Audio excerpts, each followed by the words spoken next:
ശരണമാക്കിയിരിക്കുക, എന്നെ കാത്തുകൊള്ളണമേ.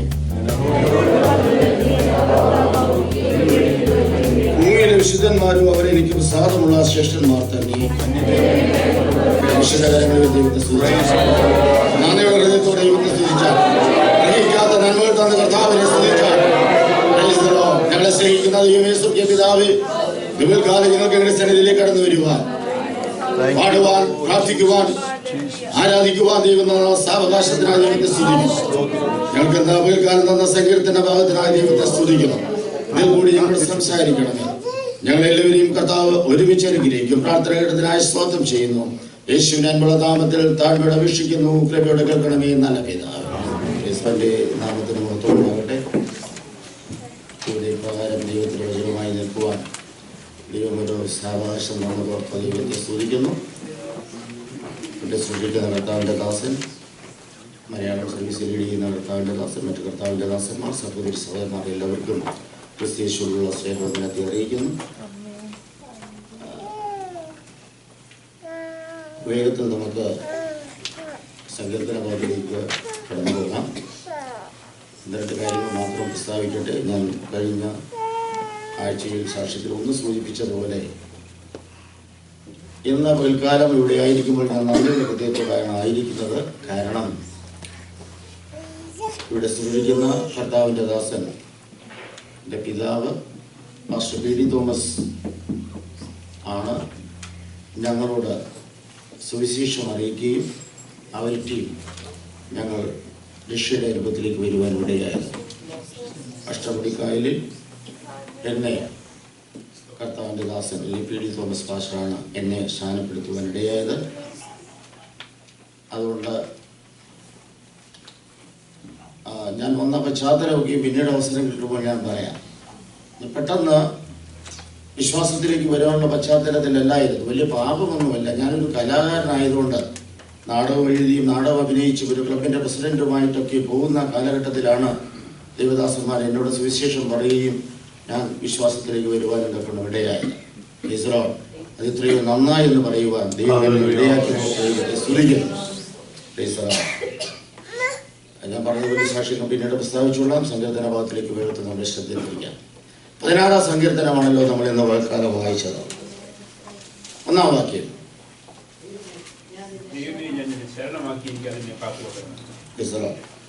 അതിന്റെ ഹെഡിങ്ങിന് കൊടുക്കുന്നുണ്ട് ദാവീദിന്റെ സ്വർണ്ണ ഗീതം.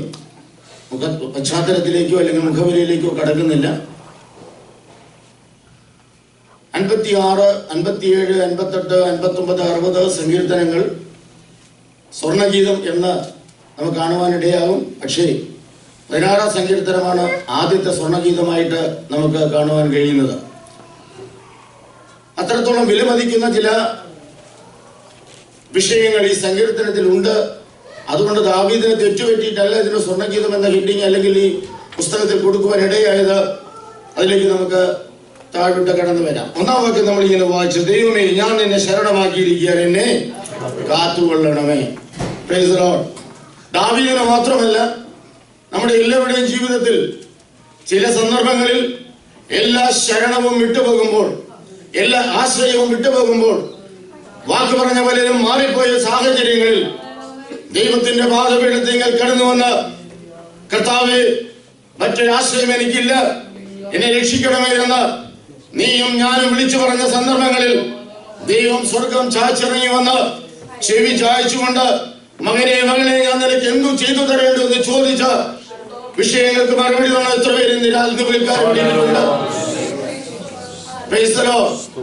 ഹല്ലേലൂയ. മരണകരമായ രോഗത്തിന്റെ അനുഭവത്തിൽ നിന്ന് നിലവിളി കേട്ട് വെടിവിച്ച ദൈവത്തെ ഇന്ന് പിൽക്കാലം നമുക്ക് സ്തുതിക്കുവാൻ കഴിയുമോ? തലമുറകളെ ഓർത്ത് ഭാരപ്പെട്ട സന്ദർഭങ്ങളിൽ ദൈവത്തെ ശരണം പ്രാപിച്ച ഒരൊറ്റ വ്യക്തിയെ പോലും ദൈവം തള്ളിയിട്ടില്ല. ദൈവത്തെ ശരണമാക്കിയവരെ ദൈവം വിടുവിച്ചിട്ടുണ്ട്. 2-ാം വാക്യം നമ്മൾ ഇങ്ങനെയാണ് വായിച്ചത്: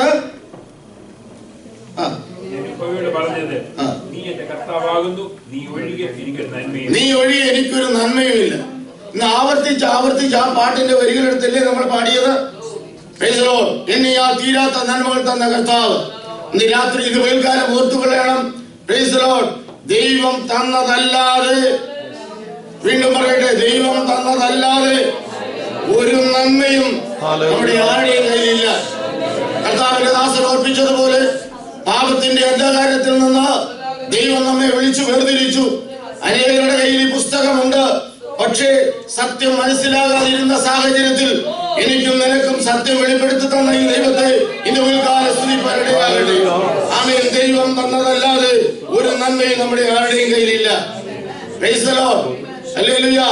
പലപ്പോഴും നമ്മുടെ ജീവിതത്തിൽ സീറോവായി തീർന്നിട്ടുള്ള സന്ദർഭങ്ങളുണ്ട്.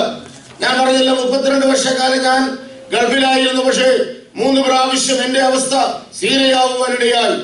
ഉന്നതമായ പദവിയിൽ നിന്ന് സകലത നഷ്ടപ്പെട്ട് പരാജയത്തിന്റെ പടികുഴി വീണ സാഹചര്യത്തിൽ, സ്വന്തമായ ബിസിനസ് ഒക്കെ നഷ്ടപ്പെട്ട സാഹചര്യത്തിലും അവിടെ നിന്ന് ദൈവം എന്നെ ഉയർത്തുവാനിടയായി. Price the Lord. നമ്മുടെ ജീവിതത്തിൽ വരുന്ന ഓരോ പരീക്ഷാ ഘട്ടങ്ങളും ഇന്ന് പിൽക്കാലം നമ്മൾ മനസ്സിലാക്കിക്കൊള്ളണം. അത് നമ്മെ തളർത്തുവാനല്ല, നമ്മളെ മുടിഞ്ഞു പോകുവാനല്ല. ഓരോ പരീക്ഷകളിൽ കൂടി ദൈവം ചിലത് നമ്മെ പഠിപ്പിച്ചുകൊണ്ടിരിക്കുക. നിന്റെയും എന്റെയും ഹൃദയത്തിലിരിക്കുന്നതെന്ന് അറിയുവാൻ, പിറുപിറുക്കുമോ നന്ദിയുള്ളതിന്റെ വായിൽ നിന്ന് പ്രസ്താവിക്കാൻ ഇടയാകുമ്പോ ദൈവം ഉറ്റുനോക്കിക്കൊണ്ട് ആ സാഹചര്യത്തിൽ നമ്മൾ വിശ്വസ്തയോടെ, കർത്താവേ, അവിടെ നിന്ന് അറിയാതെ എന്റെ ജീവിതത്തിൽ ഒന്നും സംഭവിച്ചിട്ടില്ല, എന്നെ ഉദ്ധരിക്കുവാൻ. ഇന്ന് ഒരു കാലം ആ വാക്ക് കർത്താവിന്റെ ആത്മാവ് ശക്തമായി സംസാരിക്കുന്നു. നിന്നെ ഉദ്ധരിക്കുവാൻ, ഇന്ന് കടന്നു പോകുന്ന സാഹചര്യങ്ങളിൽ നിന്ന് ഉദ്ധരിക്കുവാൻ കഴിയുന്ന കർത്താവിനെയാണ് ഇന്ന് പിൽക്കാലം നമ്മൾ സേവിക്കുന്നത്. ദാവീദിനോടൊപ്പം ഇന്ന് പിൽക്കാലം എത്ര പേർക്ക് പറയുവാൻ കഴിയും, നീ തരാതെ, നീ ഒഴികെ എന്റെ ജീവിതത്തിൽ ഒരു നന്മയുമില്ല. കരങ്ങളുയർത്തി ദൈവത്തെ സ്തുതിച്ചാണ്. Praise the Lord. ഹല്ലേലൂയ. താഴോട്ട് വരുമ്പോൾ ഒത്തിരി വാക്യങ്ങളുണ്ട്. 4-ാം വാക്യം ഒന്ന് വായിച്ചേ. അന്യദേവനെ കൈക്കൊള്ളുന്ന വേദനകൾ വർദ്ധിക്കും.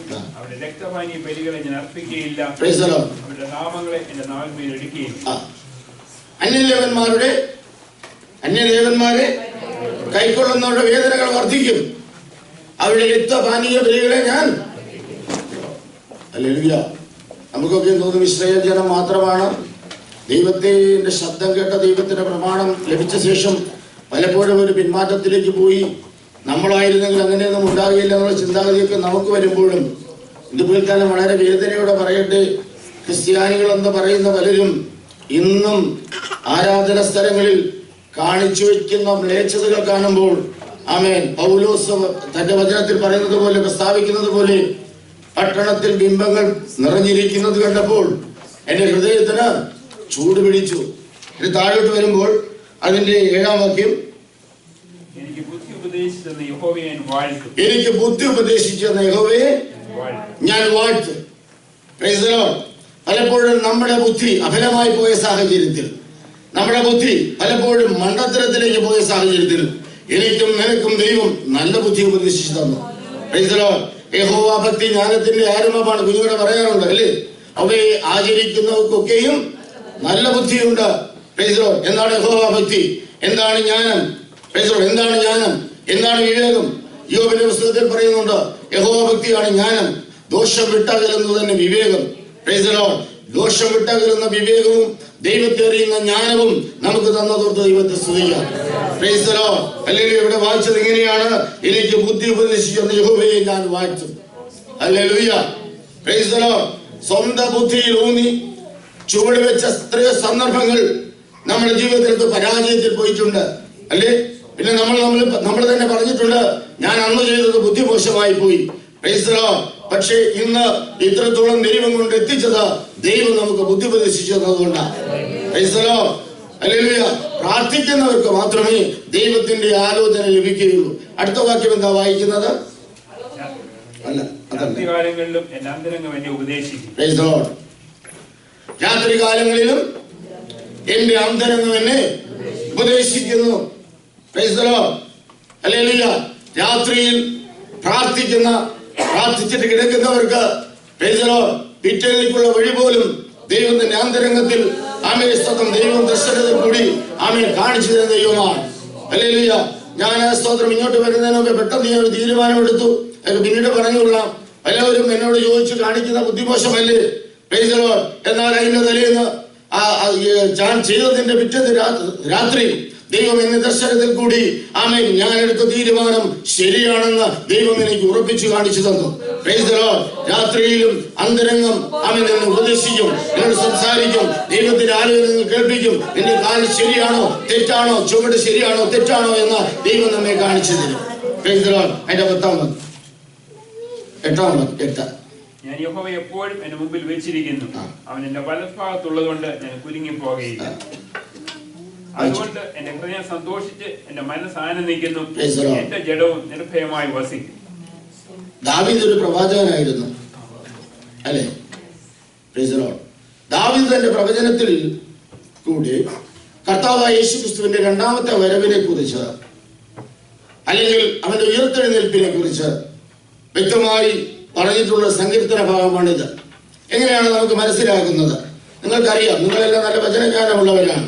അപ്പോസ്തല പ്രവൃത്തികളിൽ പൗലോസ് തന്റെ പ്രസംഗത്തിൽ കൂടി, പത്രോസ് തന്റെ പ്രസംഗത്തിൽ കൂടിയും പൗലോസും തന്റെ പ്രസംഗത്തിൽ കൂടി തന്റെ സംസാരിച്ചപ്പോൾ കർത്താവായ യേശുക്രിസ്തുവിന്റെ പുനർജനനത്തെ കുറിച്ച് പറഞ്ഞതായിട്ട് നമുക്ക് കാണുവാൻ കഴിയും.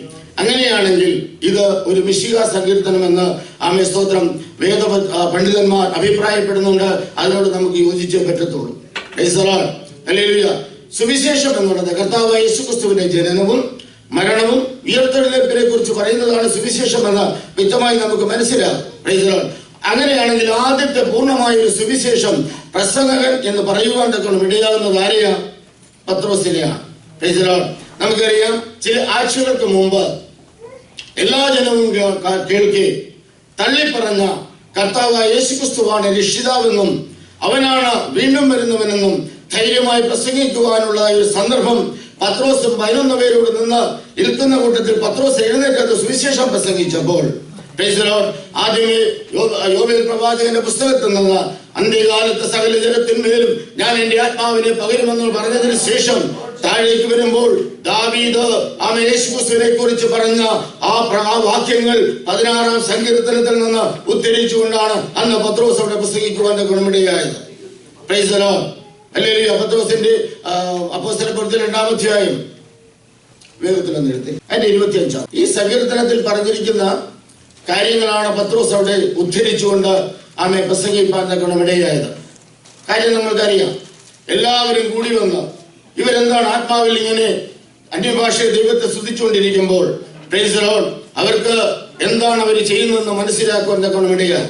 പ്രിയ ദൈവമക്കളെ, നമ്മൾ പറയുന്ന അന്യഭാഷ സ്തോത്രം പലപ്പോഴും നമുക്കത് മനസ്സിലാകാതിരിക്കുമ്പോൾ അന്ന് കാണുന്ന അതേ കാര്യം സകല ജാതികളിൽ നിന്ന് അന്ന് അവിടെ വന്നവർക്ക് അവരവരുടെ ഭാഷകളിൽ അത് മനസ്സിലാക്കുവാൻ ഇടയായത് അവർ ദൈവത്തിന്റെ വൻകാര്യങ്ങളെ പ്രസ്താവിക്കുന്നുള്ളതാണ്.